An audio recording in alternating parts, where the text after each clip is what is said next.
Hello everyone, कैसे आप सब लोग। आई होप सब लोग बहुत अच्छे से होंगे। तो मैं विभूति मिश्रा आप सब लोगों का बहुत ही ज़्यादा वेलकम करता हूं आपके अपने इस प्यारे से चैनल विभूति मिश्रा क्लासेस पे। तो बच्चों, आज की इस वीडियो में हम क्या करने वाले हैं, मीटर ब्रिज का अपना तीसरा एक्सपेरिमेंट परफॉर्म करने वाले हैं। और उस तीसरे एक्सपेरिमेंट में बच्चों हमें क्या करना है, हमें पैरेलल कॉम्बिनेशन को क्या करना है, वेरीफाई करना है ना।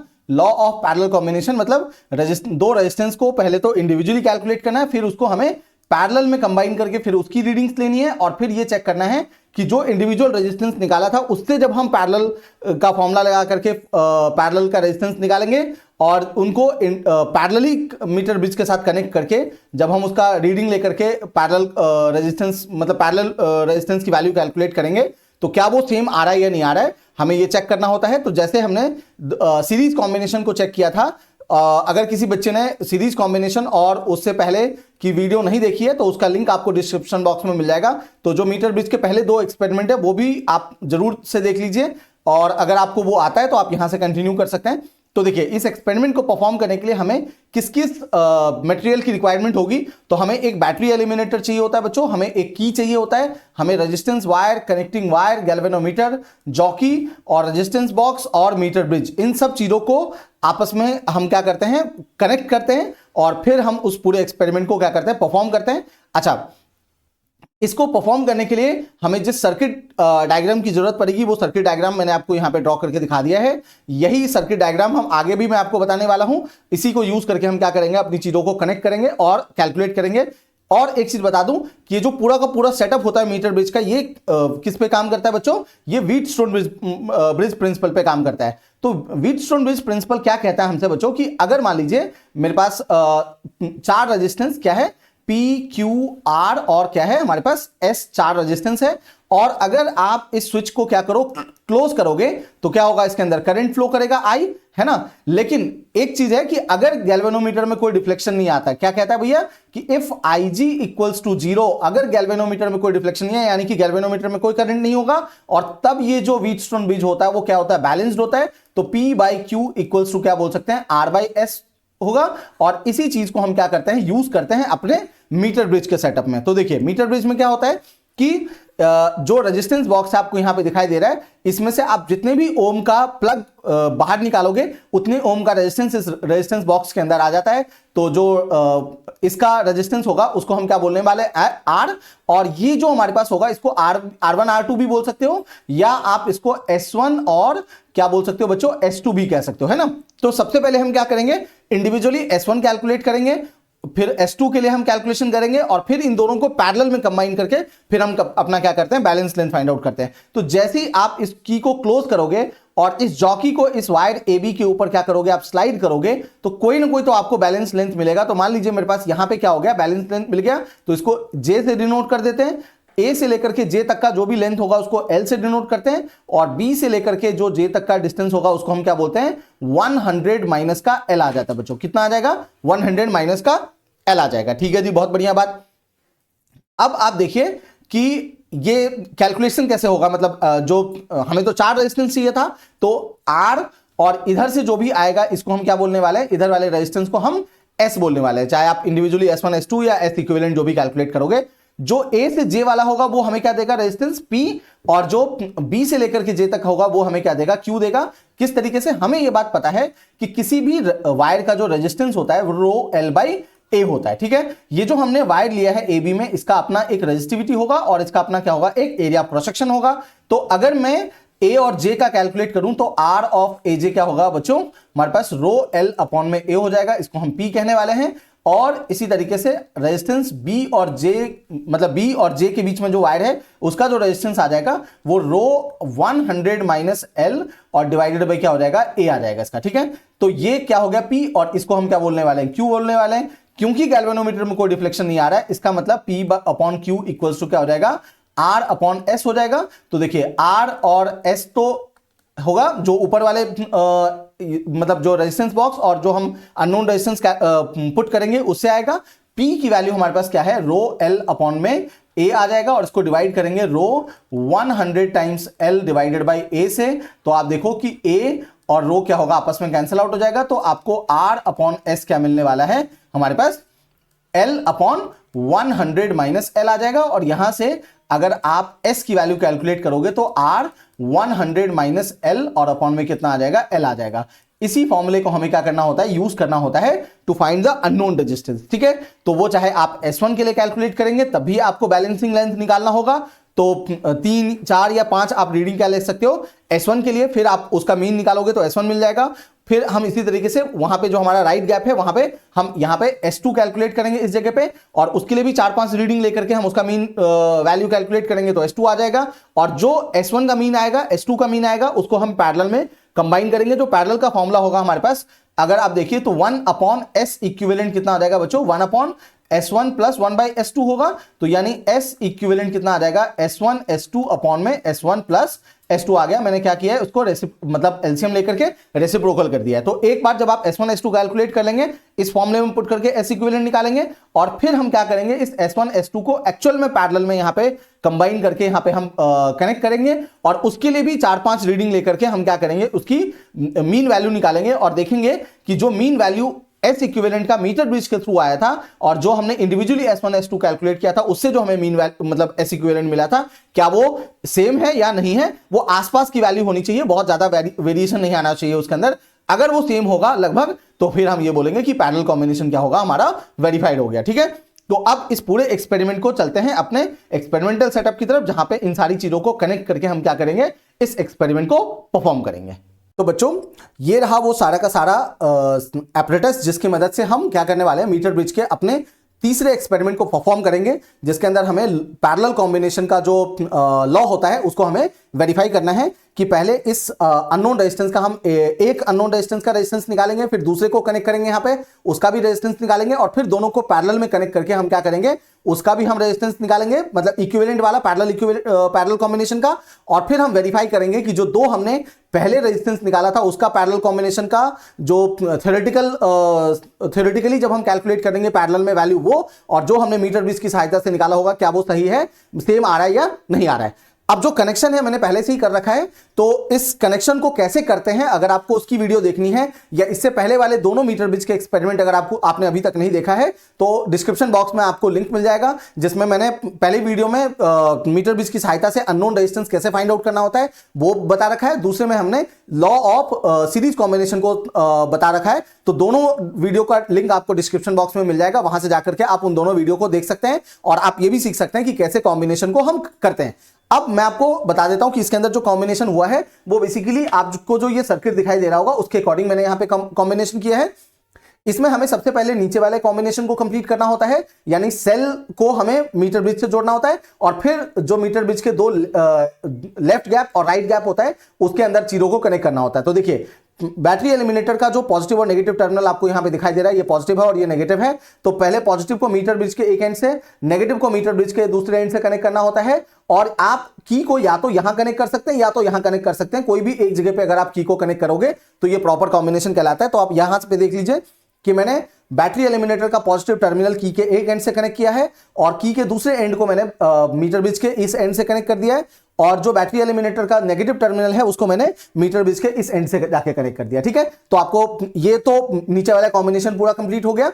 अब ऊपर वाला जो हम कनेक्शन करते हैं वो कैसे, इस लेफ्ट गैप में मैंने एक रेजिस्टेंस बॉक्स को इंट्रोड्यूस किया है, कनेक्ट किया है, और जो राइट गैप है उसके अंदर मैंने एक अननोन रेजिस्टेंस कनेक्ट किया है, और जो बीच वाला हमारे पास एंड है इस मीटर ब्रिज का उसको मैंने गैल्वेनोमीटर के पॉजिटिव टर्मिनल से जोड़ा है, और नेगेटिव टर्मिनल को मैंने यहां पे क्या कर दिया बच्चों, इस जॉकी के साथ कनेक्ट कर दिया। ठीक है, तो ये जॉकी है जिसको मैंने नेगेटिव टर्मिनल ऑफ गैल्वेनोमीटर से कनेक्ट किया है। अब मुझे सबसे पहले ये करना होता है कि हम ये चेक करेंगे कि जो हमारा कनेक्शन है ये बिल्कुल प्रॉपर है या नहीं है, और उस कनेक्शन को चेक करने के लिए हमें क्या करना होता है कि हमें यह चेक करना होता है कि जो गैल्वेनोमीटर है हमारा, इस गैल्वेनोमीटर में हमें क्या होना चाहिए, दोनों साइड रिफ्लेक्शन दिखना चाहिए जब हम क्या करेंगे, इसको स्विच को क्लोज करेंगे, है ना। तो मैंने स्विच को क्लोज कर दिया है, और अब हम चेक करेंगे एक बार जॉकी को यहां पे कनेक्ट करके, तो देखिए आपको एक साइड रिफ्लेक्शन मिला है, और जैसे ही मैं जॉकी को इस एंड पे कनेक्ट करूंगा तो आप देखना आपको रिफ्लेक्शन दूसरी साइड मिलेगा, है ना। यानी मेरा जो कनेक्शन है वो बिल्कुल प्रॉपर है। अब हम क्या करने वाले हैं, इस रेजिस्टेंस की वैल्यू कैलकुलेट करने के लिए हमें दो या तीन या चार या पांच, कम से कम 4-5 रीडिंग्स आपको लेनी होती है। मैं यहां पे 2 रीडिंग ले रहा हूं, आप इसी तरीके से क्या कर सकते हैं, अपने 4-5 रीडिंग्स को कंप्लीट कर सकते हैं। ठीक है, तो सबसे पहले जब भी आप एक चीज परफॉर्म कर लें, आप इस स्विच को क्या कर देंगे, क्लोज कर देंगे। तो इसको मैंने क्लोज कर दिया है और अब मैं रेजिस्टेंस बॉक्स से क्या करने वाला हूं, 5 ओम का रेजिस्टेंस यहां पे बच्चों इंट्रोड्यूस कर रहा हूं मैं, है ना। तो आप देखो कि मैंने रेजिस्टेंस बॉक्स में 5 ओम का की जो है वो प्लग आउट कर लिया है, तो यहां पे 5 ओम का रेजिस्टेंस इसके अंदर आ जाएगा। और अब मैं क्या करने वाला हूं, स्विच को क्लोज करेंगे हम यहां पे और बैलेंस लेंथ ढूंढेंगे। बैलेंस लेंथ ढूंढने के लिए हमें क्या करना होता है कि जो आपका मीटर ब्रिज का जो स्केल है उसका मिड पॉइंट आप ढूंढ लीजिए 50 सेंटीमीटर। उस 50 सेंटीमीटर के लेफ्ट और राइट में आपको क्या करना होगा, कनेक्ट करना होगा। तो आपको दिख जाएगा कि उसी के आसपास आपका बैलेंस लेंथ आने वाला है। तो देखो जैसे मैंने यहां पे कनेक्ट किया तो डिफ्लेक्शन एक साइड आ रहा है और जब मैं यहां पे कनेक्ट कर रहा हूं तो डिफ्लेक्शन दूसरी साइड मिल रहा है, यानी मेरा बैलेंस लेंथ इसी के बीच में कहीं पे होने वाला है। तो एक एक जगह पे हम टैप करेंगे इसको और फिर अपना बैलेंस लेंथ ढूंढेंगे। तो देखो सबसे पहले मैंने यहां पे कनेक्ट किया तो देखो डिफ्लेक्शन आपको एक साइड मिल रहा है और बहुत हल्का सा मिल रहा है। उसके आसपास ही कनेक्ट करके देखोगे तो आपको डिफ्लेक्शन मिल जाएगा कि कहां पे 0 डिफ्लेक्शन मिलने वाला है। तो देखो मैंने जब यहां पे कनेक्ट किया बच्चों तो यहां पे आपको कैसा आ रहा है।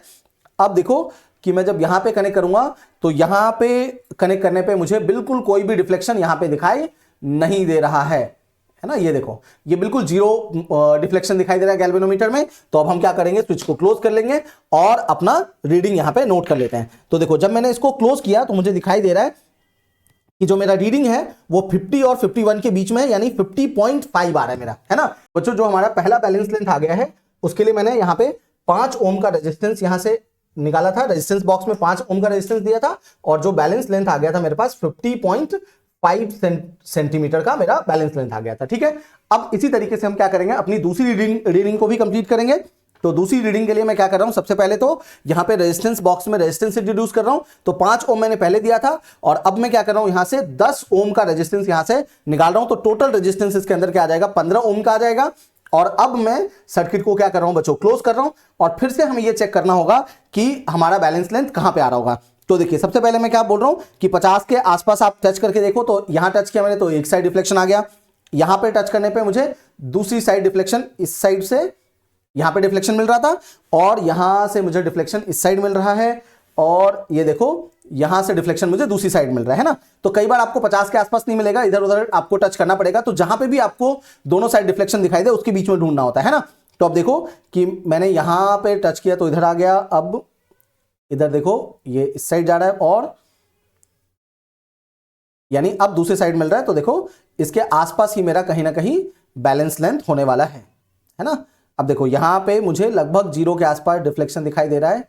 अब जब मैं इसको ये लो जी, तो आपको अब देखो कि अब आपको बिल्कुल 0 डिफ्लेक्शन मिल चुका है। तो अब मैं जब इसको हटा दूंगा यहां से तो अब मुझे बैलेंस लेंथ मिल जाएगा और बैलेंस लेंथ कितने पे मिला मुझे, यहां पे 76 सेंटीमीटर 75.6 सेंटीमीटर मिल जाएगा मुझे, है ना। अगर आप देखेंगे तो 75 और 76 के बीच में है और 75 के एक आगे है, यानी 75.6 आ जाएगा मेरे पास। ठीक है, तो अब मैं फिर से दूसरी रीडिंग लिख लेता हूं अपनी। तो मैंने यहां पे जो रेजिस्टेंस दिया है वो 15 ओम का हो गया है और 75.6 सेंटीमीटर का मुझे क्या मिल चुका है, बैलेंस लेंथ मिल चुका है। ठीक है, इसी तरीके से अब हम क्या करने वाले हैं, इसके अंदर अब हम दूसरे रेजिस्टेंस को जोड़ के मैं आपको बताता हूं कि फिर उसका हम क्या करेंगे। इसी तरीके से हम अपना बैलेंस लेंथ फाइंड आउट करते हैं। तो आपको समझ आ गया होगा कि कैसे बैलेंस लेंथ फाइंड आउट करना है। तो मैं आपको क्या करता हूं कि पहले S2 के लिए भी कनेक्ट करके और फिर मैं आपको बैलेंस लेंथ निकाल के बताता हूं।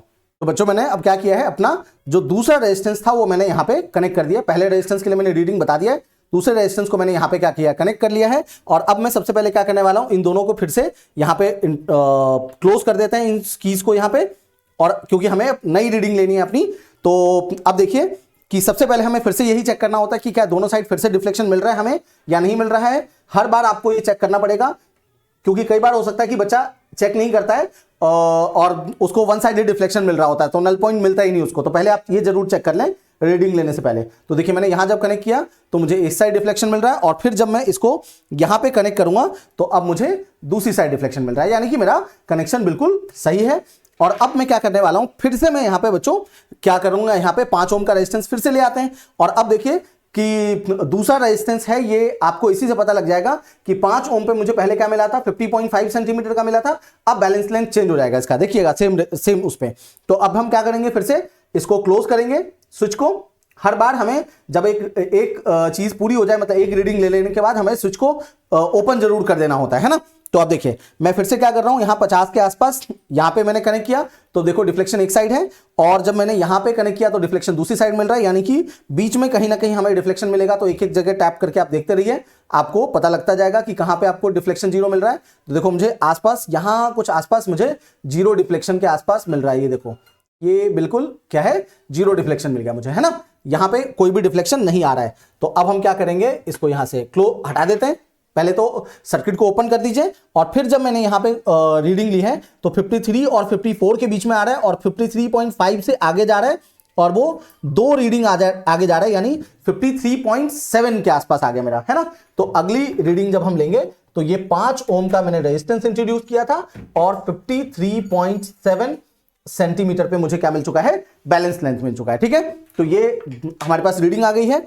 अब हम क्या करेंगे, फिर से इस सर्किट को क्लोज करेंगे बच्चों, और अब हम नया रेजिस्टेंस यहां पे इंट्रोड्यूस करते हैं। तो अब मान लीजिए मैंने फिर से यहां पे क्या किया है, 10 ओम का रेजिस्टेंस मैंने यहां पे दे दिया है। तो पहले 5 ओम था और अब क्या है 10 ओम है, तो टोटल रेजिस्टेंस जो आ चुका है वो कितना आ चुका है, 15 ओम का रेजिस्टेंस आ चुका है। और अब मैं फिर से क्या करने वाला हूं बच्चों, यहां पे इसका बैलेंस लेंथ ढूंढेंगे। तो देखिए यहां पे अगर मैंने कनेक्ट किया है तो डिफ्लेक्शन इस साइड आ रहे हैं, और इसमें डिफ्लेक्शन इधर ही है, यानी मुझे इधर जाना पड़ेगा। तो देखो अब यहां पे डिफ्लेक्शन आपको इधर मिल रहा है, तो एक एक करके यहां पे आप चेक करेंगे तो आपको डिफ्लेक्शन कहीं ना कहीं जीरो मिल ही जाएगा इसका। देखो यहां पे आप देखेंगे तो आपको जीरो डिफ्लेक्शन मिल रहा होगा, है ना।